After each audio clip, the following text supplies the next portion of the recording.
Savo laidą pradėsime nuo naujos temos. Nuolat kalbame, kaip mokyti ir ugdyti vaikus, tačiau šiandien papasakosime, kaip tobulėti gali patys tėveliai, norėdami dar geriau auklėti ir suprasti savo atžalas, spręsti konfliktus ir valdyti savo emocijas.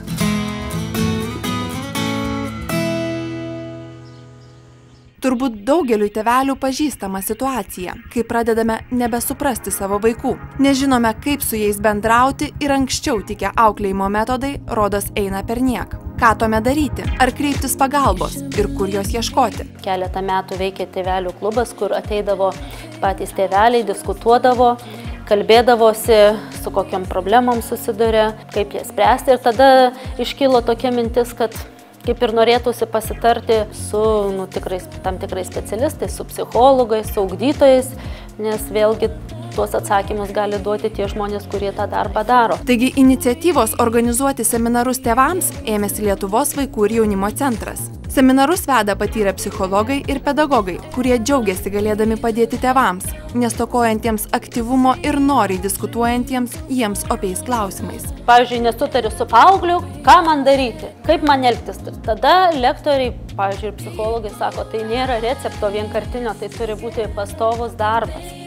Ir tai turi būti ne vienos dienos darbas. Tai tiek tėveliams kartais net nustemba, kaip čia, nėra tokio aiškaus atsakymo. Jeigu tėveliams pasako, kad normalu, kad vaikui 3 metų yra tas ožiuko periodas ir kad jis tėvų neklauso ir kad jis gali, elgtis ne taip, kaip tėvai nori, vėlgi tėvams tai atrodo, kaip čia gali būti normalu. Ir kai jie tada susirinkę 10 žmonių grupeliai su lektorium padiskutuoja, kad visi susiduria su tom pačiom problemom, vienų didesnės, kitų mažesnės, tada gal ir iš tikrųjų, tai čia gal nėra taip blogai, gal iš tikrųjų reikia paprasčiau mums žiūrėti. Na taip, mes tėvai dažnai per daug sureikšminame iškilusias problemas ir nebesugebame matyti paprasčiausių sprendimų. Kartais užtenka tiesiog pasidalinti patirtimi su kitais tėveliais bei pasikonsultuoti su specialistais seminaruose. Lietuvos vaikų ir jaunimo centre iki naujų metų suplanuoti 8 seminarai. Pagrindinės temos yra vėlgi apie vaikų bendravimą, apie vaiko adaptaciją darželėje. Daugelis tėvelių irgi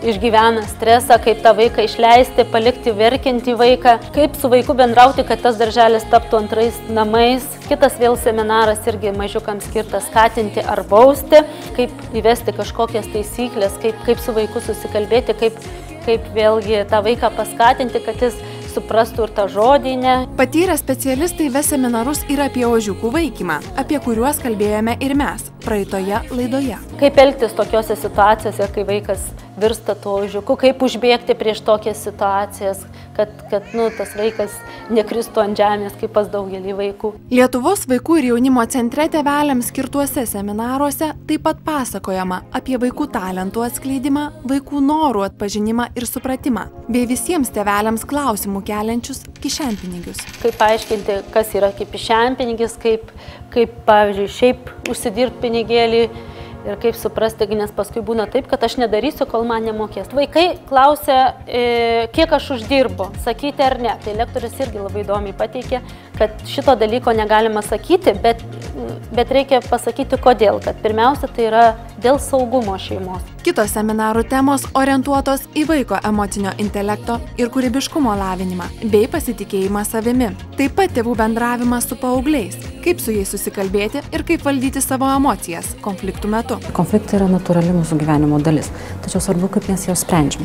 Ar mes sprendžiam juos konstruktyviai ir mūsų santykiai nuo to nepablogėja, ar mes sprendžiam juos principingai, norėdami atstovėti tik tai savo poziciją, bandydami išsaugoti santykius. Šiuose seminaruose aiškinamasi, kaip išgirsti vaiką, kaip su juo kalbėtis, kad jis išgirstų tėvus, jų poziciją ir nuomonę. Tokiame seminare lankėmės ir mes. Čia turėjome galimybę ne tik pamatyti aktyves diskusijas konfliktų su vaikais tema, bet ir pakalbinti kelias mamytes apie realią seminarų naudą. Tema pasirodė įdomi, aktuali, konfliktų yra tiek su vaikais, tiek šiaip gyvenime.